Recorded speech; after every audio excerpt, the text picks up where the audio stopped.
Stanno facendo una tempesta in un bicchiere d'acqua, secondo me, e in ogni caso mi pare eccessiva la posizione della Procura di Brescia. Queste persone devono essere lasciate sole, rilasciate, perché non vanno messi in prigione. Forse stanno dando troppa importanza a questo avvenimento, no? Per me è una bravata, una sciocchezza, insomma, quindi non... Anche perché se no ne facciamo dei martiri, no? La storia continua, dopo l'abbordaggio sul Campanile di San Marco, oggi vediamo di quali mezzi sono capaci.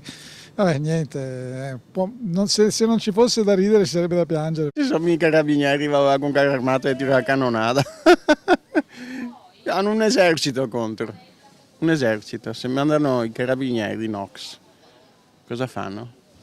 Tu hai un carro armato con calibro 12, io vengo con un cannone che ti fa un buco così. Non è possibile che li arrestino così, non hanno fatto niente, poveretti.